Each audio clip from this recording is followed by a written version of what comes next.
Pernah nggak sih Anda ngerasa ada yang agak aneh atau kurang pas dengan demokrasi kita? Nah, hari ini kita akan coba bedah bareng-bareng DNA dari demokrasi Indonesia. Bukan sembarang demokrasi loh, tapi demokrasi yang akarnya itu kuat banget di Pancasila dan UUD 1945. Kita bakal telusuri hakikatnya, apa aja sih instrumennya, dan gimana seharusnya demokrasi ini berjalan di lapangan. Yuk kita mulai. Oke, kita langsung to the point aja ya. Secara teori kan, demokrasi itu artinya kekuasaan ada di tangan rakyat. Tapi kalau lihat gambar ini, jadi kepikiran, beneran gitu nggak sih? Seringnya, kedaulatan rakyat itu rasanya cuma kayak slogan, jauh dari kenyataan sehari-hari. Nah, jurang antara harapan dan realita inilah yang mau kita jelajahi. Untuk itu, di bagian pertama ini, kita akan lihat lebih dalam kenapa sih kita sering banget mempertanyakan kondisi demokrasi kita sekarang. Apa aja masalah-masalah yang bikin demokrasi kita ini terasa belum ideal? Nah, ini dia nih beberapa poin utamanya. Pertama, kinerja lembaga perwakilan dan parpol seringkali mengecewakan.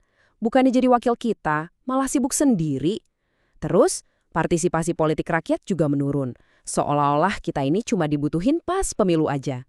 Yang lebih parah, malah muncul penguasa-penguasa baru di dalam sistem demokrasi itu sendiri. Akibatnya apa?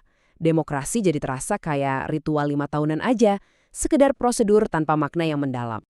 Pertanyaan ini penting banget. Daripada kita cuma mengeluh soal masalahnya, kita perlu balik lagi ke dasar.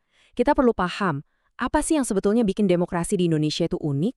Dan gimana seharusnya mesin demokrasi ini bekerja biar bisa jalan dengan benar, sesuai dengan cita-cita para pendiri bangsa? Yuk kita beralih ke bagian berikutnya dan lihat gimana sih demokrasi kita ini diracik. Jadi demokrasi di Indonesia itu nggak tiba-tiba muncul gitu aja. Ia adalah perpaduan yang sangat unik dari 3 sumber nilai yang kuat yang membentuk cara kita memandang kekuasaan sampai hari ini. Akar yang pertama itu asli dari bumi pertiwi kita sendiri, yaitu demokrasi desa.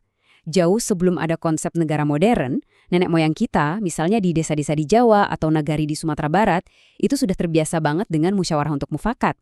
Ini adalah kearifan lokal kita, di mana keputusan bersama dan kebersamaan itu ditaruh di atas kepentingan pribadi atau golongan.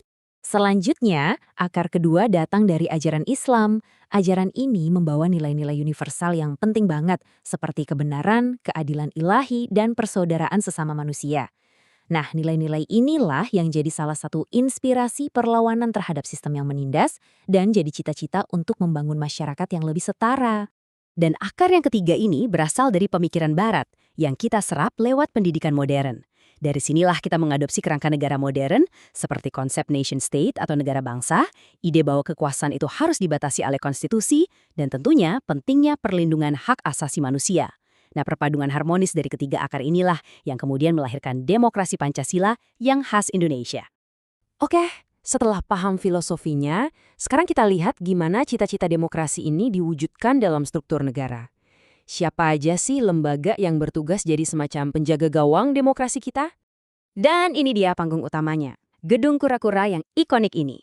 Disinilah dinamika demokrasi kita berjalan lewat lembaga-lembaga seperti MPR, DPR, dan DPD. Tapi yang perlu banget kita catat, peran dan kekuatan lembaga-lembaga ini, khususnya MPR, itu udah mengalami perubahan yang sangat mendasar sejak era reformasi. Tabel ini ngejelasin perubahannya dengan sangat gamblang. Coba kita lihat. Dulu sebelum UUD 1945 diamandemen, MPR itu adalah lembaga tertinggi negara. Punya kuasa absolut, bisa menetapkan GBHN, bahkan memilih presiden. Pokoknya superpower deh. Nah, setelah amandemen, posisinya berubah total. MPR jadi lembaga negara yang setara dengan yang lain. Kewenangannya pun bergeser drastis. Dari memilih presiden, jadi hanya melantik presiden yang dipilih langsung oleh rakyat. Jadi, poin paling krusialnya adalah ini. Kita beralih dari sistem supremasi MPR yang vertikal ke sistem checks and balances yang horizontal. Artinya, nggak ada lagi satu lembaga yang punya kekuatan tak terbatas. Sekarang, semua lembaga negara itu saling mengawasi dan mengimbangi. Ini adalah sebuah langkah fundamental menuju demokrasi yang lebih sehat dan akuntabel. Oke, dari struktur negara yang mungkin terasa besar dan rumit, sekarang coba kita tarik ke level yang lebih personal, ke kehidupan kita sehari-hari. Gimana sih seharusnya esensi demokrasi Pancasila ini kita terapkan dalam tindakan nyata? Wah, kutipan ini benar-benar ngena banget ya. Ini ngingetin kita semua bahwa demokrasi itu bukan sekedar sistem politik yang abstrak. Demokrasi adalah fondasi buat kesejahteraan dan ketertiban kita bersama. Kalau demokrasinya mati, ya yang jadi korban kita semua. Kesejahteraan hilang dan negara bisa kacau. Inilah 4 pilar yang harus selalu kita tegakkan. Pertama, kedaulatan itu ada di tangan rakyat, bukan cuma milik segelintir elit. Kedua, hukum harus jadi panglima, bukan kekuasaan. Ketiga, hak asasi setiap individu, tanpa terkecuali, wajib dihormati. Dan keempat, tujuan akhir dari semua ini adalah untuk mewujudkan keadilan sosial bagi seluruh rakyat Indonesia. Pemilu, seperti yang kita lihat di gambar ini, memang instrumen yang sangat penting untuk mewujudkan kedaulatan rakyat. Itu adalah momen sakral di mana kita menitipkan suara kita. Tapi demokrasi yang sejati itu nggak berhenti di bilik suara. Demokrasi adalah proses yang terus berjalan setiap hari. Ia adalah tentang bagaimana kita berpartisipasi di lingkungan kita, mengawasi kebijakan pemerintah, atau sekedar berani menyuarakan pendapat yang berbeda dengan cara yang santun. Itulah demokrasi yang hidup.